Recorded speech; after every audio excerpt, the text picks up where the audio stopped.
जय श्री हरि। ओम नमो भगवते वासुदेवाय। प्यारे भक्तों, आज के वीडियो में आप सभी जानेंगे साल 2024 में इंदिरा एकादशी कब है, जाने महत्व, पूजन विधि, व्रत पारण का शुभ मुहूर्त और श्रवण करेंगे कथा। हिंदू धर्म में एकादशी व्रत का विशेष महत्व है। एकादशी व्रत को शुभ फल प्रदान करने वाला व्रत माना गया है। एकादशी का व्रत भगवान विष्णु को समर्पित है। साल में कुल 24 एकादशी व्रत रखे जाते हैं। हर एकादशी व्रत का महत्व अलग अलग होता है।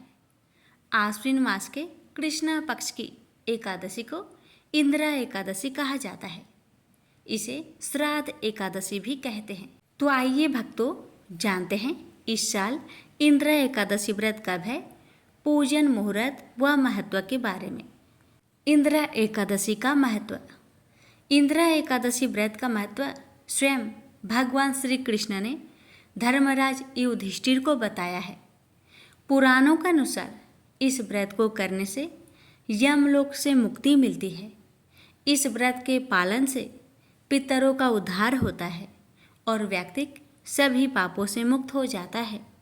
इस साल इंदिरा एकादशी का व्रत 28 सितंबर 2024 दिन शनिवार को रखा जाएगा।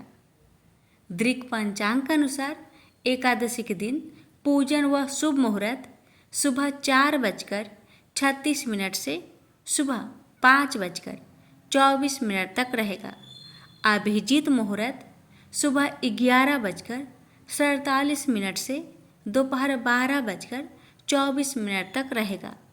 इंदिरा एकादशी के दिन राहु काल का समय सुबह 9:11 से सुबह 10:41 तक रहेगा। एकादशी तिथि 27 सितंबर 2024 को दोपहर 1:20 से आरंभ होगी और 28 सितंबर 2024 को दोपहर 2:49 पर समाप्त होगी।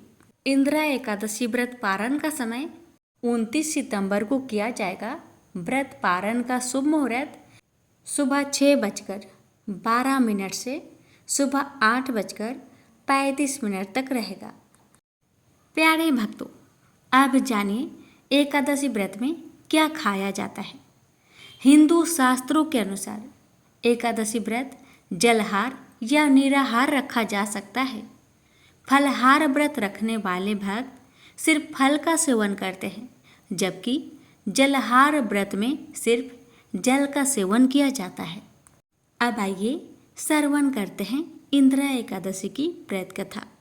आश्विन महीने की कृष्णा पक्ष की इंदिरा एकादशी की व्रत कथा। उत्तर पक्ष अर्थात आश्विन के कृष्णा पक्ष की यह एकादशी इंदिरा एकादशी कहलाती है। अन्य एकादशियों के व्रत के पुण्य से तो व्रत करने वाले को सर्व सुख और अंत में मोक्ष की प्राप्ति होती ही है, परंतु इस एकादशी का व्रत करने वाले के तो 7 पीढ़ियों तक के पितर तर जाते हैं।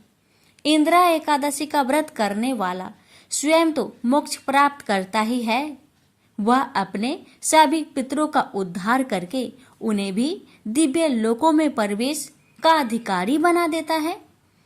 इस एकादशी को भगवान शालिग्राम की पूजा की जाती है और पूजा तथा प्रसाद में तुलसी दलों अर्थात तुलसी की पत्तियों का प्रयोग अनिवार्य रूप से किया जाता है। श्री युधिष्ठिर बोले कि हे भगवान, अब आप कृपा पूर्वक आश्विन मास की कृष्णा पक्ष की एकादशी की कथा को कहिए।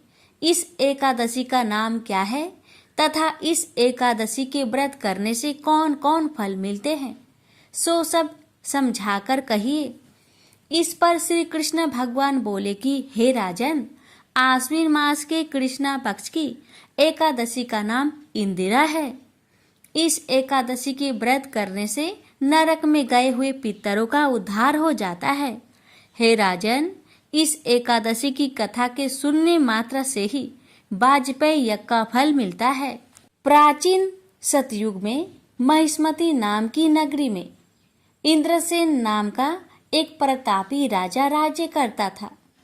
वह पुत्र पौत्र, धन्य धान्य आदि से पूर्ण और सदैव शत्रुओं का नाश करने वाला था। एक समय जबकि राजा अपनी राजसभा में सुखपूर्वक बैठा था, महर्षि नारद आकाश मार्ग से उतरकर वहां आए। नारद जी को देखकर राजा आसन से उठा और अर्घ्य आदि से उनकी पूजा करके आसन दिया। महर्षि नारद बोले कि हे राजन, आपके राज्य में सब कुशल है।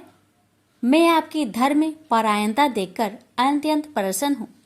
तब राजा बोला, हे महर्षि, आपकी कृपा से मेरे राज्य में सब कुशल पूर्वक है तथा आपकी कृपा से मेरे समस्त यज्ञ कर्म आदि सफल हो गए हैं। हे देव, अब आपकी क्या आज्ञा है? इस पर नारद जी बोले कि हे राजन, मुझे एक महान आश्चर्य हो रहा है कि एक समय जब मैं ब्रह्मलोक से यमलोक को गया था, उस समय यमराज की सभा के मध्य में तुम्हारे पिता को बैठे देखा। तुम्हारे पिता महान ज्ञानी, दानी तथा धर्मात्मा थे। वह एकादशी के व्रत के बिगड़ जाने से यमलोक को गए हैं। तुम्हारी पिता ने मुझसे तुम्हारे लिए एक समाचार भेजा है कि आप मेरे पुत्र के पास जाए। मेरे पुत्र का नाम इंद्रसेन है, जो कि महिष्मती नाम की नगरी में राज्य करता है।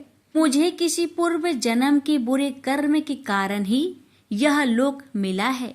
यदि मेरा पुत्र इंद्रसेन आश्विन मास के कृष्णा पक्ष की इंदिरा एकादशी का व्रत करे और उस व्रत को मुझे दे दे तो मेरी मुक्ति हो जाए, इस लोक से छूटकर स्वर्गलोक में वास करूं। तब राजा ने महर्षि नारद जी से ऐसे पिता के दुख पूर्वक वाक्य को सुना तो उसे महान दुख हुआ और इंदिरा एकादशी के व्रत की विधि पूछने लगा कि हे नारद जी, अब आप मुझे इस एकादशी की व्रत विधि बतलाइए। इस पर नारद जी बोले कि हे राजन, आश्विन मास की कृष्णा पक्ष की 10वीं के दिन प्रातःकाल श्रद्धा सहित स्नान करना चाहिए। इसके पश्चात दोपहर को भी स्नान करना चाहिए। उस समय जल से निकलकर श्रद्धा पूर्वक पितरों का श्राद्ध करे और उस दिन एक समय भोजन करे और रात्रि को पृथ्वी पर शयन करे। इसके दूसरे दिन अर्थात एकादशी के दिन प्रातःकाल दातुन करे और स्नान करे। उसके पश्चात भक्ति पूर्वक व्रत को धारण करे और कहना चाहिए कि मैं आज निराहार रहूंगा और समस्त भोगों को त्याग दूंगा। इसके पश्चात कल भोजन करूंगा।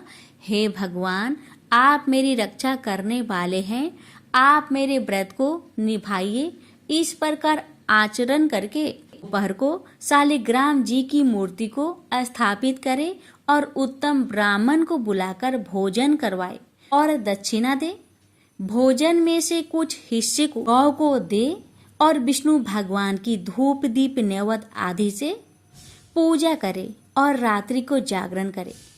इसके उपरांत द्वादशी के दिन मौन होकर बंधु बांधवों सहित भोजन करे। हे राजन, यह इंदिरा एकादशी के व्रत की विधि है। हे राजन, यदि तुम आलस्य रहित होकर इस एकादशी के व्रत को करोगे तो तुम्हारे पिताजी अवश्य ही स्वर्ग में जाएंगे। महर्षि नारद राजा को सब उपदेश देकर अंतर्ध्यान हो गए। राजा ने इंदिरा एकादशी के आने पर उसका विधि पूर्वक व्रत किया। बंधु बांधवों सहित इस व्रत के करने से आकाश से पुष्पों की वर्षा हुई और राजा का पिता यमलोक से रथ पर चढ़कर स्वर्ग को गया। राजा इंद्रसेन भी इस एकादशी के व्रत के प्रभाव से इस लोक में सुख भोग कर अंत में स्वर्ग लोक को गए। श्री कृष्ण भगवान कहने लगे कि धर्मराज युधिष्ठिर, क्या मैंने तुम्हारे सामने इंदिरा एकादशी का महात्म्य वर्णन किया। इस कथा के पढ़ने व सुनने मात्र से ही समस्त पाप नष्ट हो जाते हैं और अंत में स्वर्ग लोक में जाकर वास करता है। प्रेम से बोलिए जय श्री हरि।